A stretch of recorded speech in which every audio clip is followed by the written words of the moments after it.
Hey everyone, welcome back to another build log of the DIYson, where I try my best to recreate the Dyson light cycle task light using off-the-shelf and 3D printed components. In the last build log, after a lot of trial and error, I finally found a combination of parts that will power the LED, and that has essentially transformed this project from some sort of weird kinetic sculpture to a real-ish functioning lamp. In that video, I promised that in this build log, I'd focus on making a sort of enclosure for the lighting assembly that would not only hide the mess of the lighting assembly, but house the lighting control buttons. And I have done that, but I've also done a bunch of other updates that are just as, if not more, exciting than that. The DIYson looks quite a bit different since the last time that you've seen it, so let me start by getting you caught up. It might not surprise you to learn that I think about this project a lot. The DIYson sits next to me here at my desk where I spend a lot of my time, and therefore I see it a lot. Often as I'm sitting here thinking about it, I'll find something on the lamp that could be tweaked, improved, or altogether redesigned. Sometimes I'll fixate on a component for days or weeks because something about it just feels off. And when this happens, I have a hard time moving on until I figure out what that problem is and I fix it. Well, that happened this week, and the issue was with the carriage. As I was reflecting on the current design of the carriage, it really stood out to me that there's a lot of wasted material here. Sure, some of these areas do add strength and stiffness, which is beneficial, but overall there are places like here and here where there's material that just has no real purpose. The second issue is the placement of these wheels, which feels haphazard to me. I've talked a bit in the past about some of the constraints surrounding the placement of these wheels, and I think I became so preoccupied with that constraint that I became less critical of the sort of relationship between all the wheels taken as a whole. In short, I became hyper-focused on what that distance between the wheels should be, such that they would align with the V-slot rails. But because I was focusing so much attention on that single dimension, I wasn't paying enough attention to the design as a whole, and I think it shows. So with these issues taken together, I really felt that I couldn't move on until I significantly improved the overall design of the carriage. And I guess I would say that my overall goal here is to make the carriage feel more intentional. And I guess what I mean by intentionality is some sort of observable, rational basis that can be used to justify design decisions. I think it's one of those things that's kind of hard to pinpoint exactly what it is, but when it's missing, things tend to feel vaguely off. And that's kind of how I'm feeling about this carriage right now. You can see some of the thinking behind the decisions made here. There's a hard constraint where the holes between the rails must be 39.7 millimeters apart. And beyond that, I can see some intentionality behind the placement of unrelated holes like these three, which are aligned. But then there's this hole.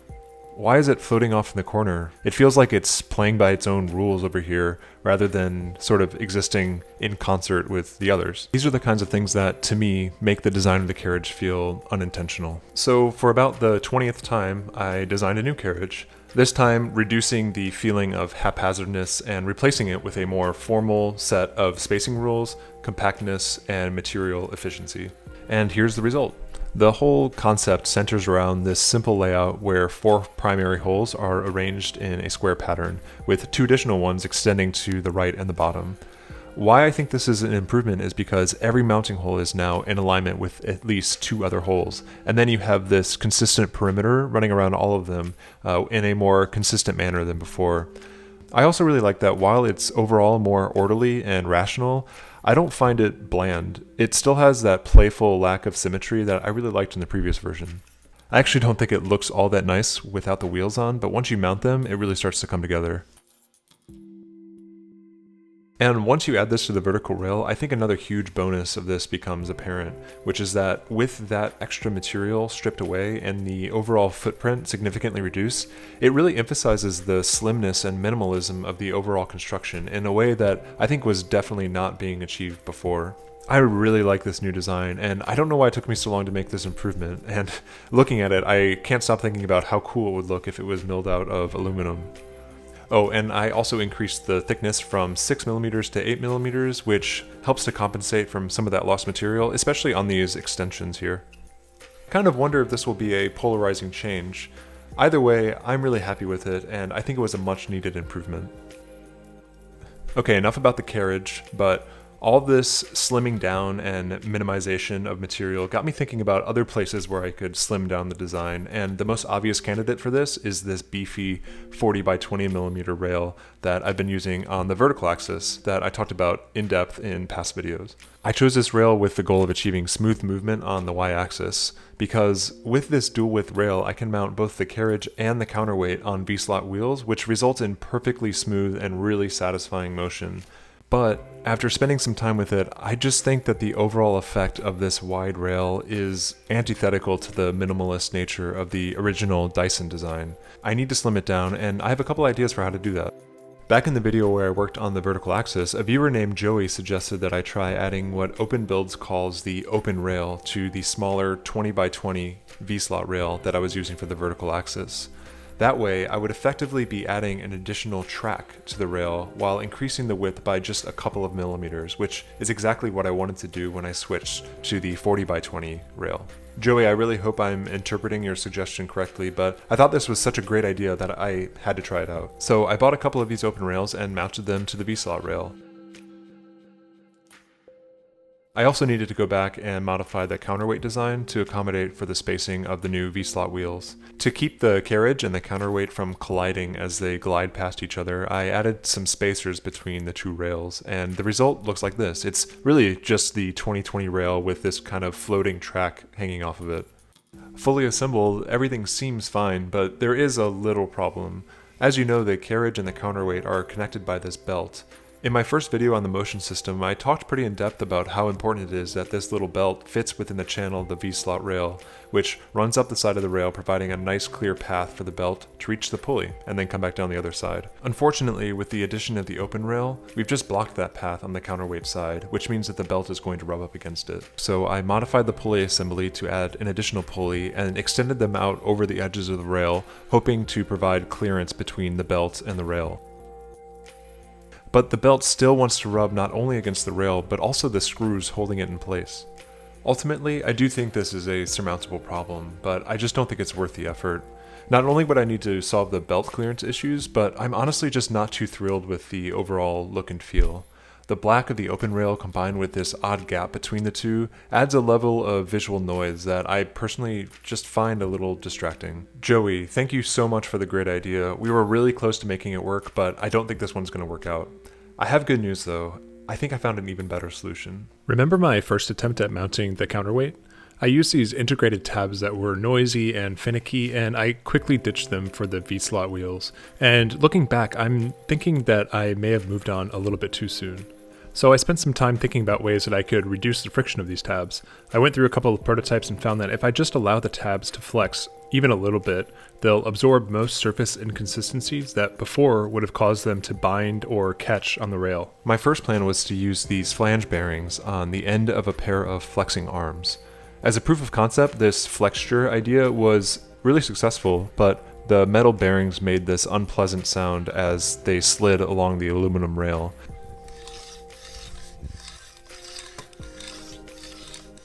At $10 per bearing, they're also a little expensive, so for those two reasons, I want to avoid using them if possible. Instead, I figured I could go back to my original idea and model some tabs directly into the shock absorbers, which would grip the rail like the flange bearings but without the irritating noise. It took a couple of tries, but it turns out this works exceptionally well, way better than I expected. The movement is smooth and quiet, and it's all made using 3D printed parts. The final improvement was to drastically simplify the design by baking the flexing capability directly into the tabs themselves, which I can then mount directly to the back of the counterweight. I have to say, this is the best I've felt about the lamp since I started this project. It really does feel more in line with the aesthetic of the original Dyson design. The thing that made the Dyson light so cool is that it's so sparse and minimal, and the fact that it can move the way that it does makes it feel a bit like a magic trick.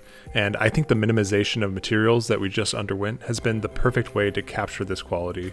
It's really working for me. Alright, I guess I should move on to what was supposed to be the subject of this video, and that is the LED cover. Overall, what I'm trying to do with this part is, in addition to hiding all the inner workings of the LED assembly, is also try to create a smoother transition between the aluminum arm here and this circular lens. I also need to make sure that there's enough room inside the cover for a power button, brightness controls, and things like that. I've decided that since space is limited and this area will likely be getting pretty warm, I don't want to put any additional electronics in here. This is definitely a departure from the Dyson design, but I don't think that I have the ability to miniaturize my components to the level that Dyson engineers have. Instead, I plan to store the power supply and microcontroller in the base, and then I'll have a cable with 6 or so connectors that runs from the base up through the arms to the LED. But I'll cover that in a future video. All that being said, my main challenge when designing this part is going to be working around the very limited space I have to work with. The diameter of the lens is 50 millimeters, and I really only want the exterior of the cover to be a few millimeters larger than that. What I'm thinking I'll do here is a two-part design where the first piece is mounted to the arm and the second piece can be slid over the lens from the bottom. Then the two parts are somehow secure to each other. I thought the simplest way to do this would be to join the two halves of the cover with some screws and place those screws right on top where I have some room to spare. And looking at this, I think it's a good first attempt, but I don't really like how close to the edge of the cover these screws are placed. It feels a little bit desperate to me, like there's just not enough room and they're clinging on for dear life.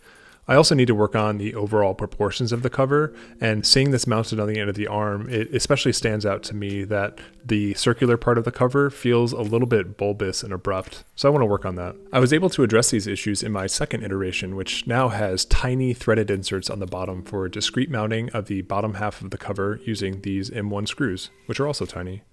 I improved the overall proportions by actually increasing the width of the section that sits on top of the arm. And this might seem counterintuitive, but I think the effect is that it provides a smoother and more natural transition from the arm all the way out to the lens and makes the circular lens shape feel less abrupt. I also added a pair of countersunk holes so that I can mount it directly to the arm. And overall, I think this is a huge improvement over the first version, but I would really prefer not to rely on these tiny little screws, even though they're really cool. After a few more prototypes, I landed on a design that I really like. It's very reminiscent of the last version you saw, but it uses these extended tabs to mount from the side instead of from the bottom. By doing this, I can screw them directly into the arm using just standard M5 screws. Then, to complement this change, I moved the mounting screws that secure the cover to the arm from the top down over to the side. The effect of this is that it hides the fact that the cover is actually two pieces and just makes it look like a single part that happens to be mounted to the arm using these 4 screws, 2 on either side. Oh, and the cover has this built-in little wiring channel so that the power and control cable can run out the back. I think there's a good chance that this will change in the future, but for now, it just kind of gets the cable out of the way. And with that, I think that's going to wrap it up for this video. I tried to cram a lot into this one, so I really hope you found it interesting. Given the amount of changes that were in this build log, I'm very curious to hear what you think, so do let me know. In the next build log, I'm going to try to do a couple things. I'm going to get some controls added to the cover that I just made, and then attempt to get everything wired up, so that should be really interesting. I also may have a different interesting project to share with you before the next build log even comes out, so keep an eye out for that. As always, the 3D models are up on the GitHub page, along with a full parts list of everything I've used so far. Thank you all so much for watching, and I'll see you in the next one. Bye.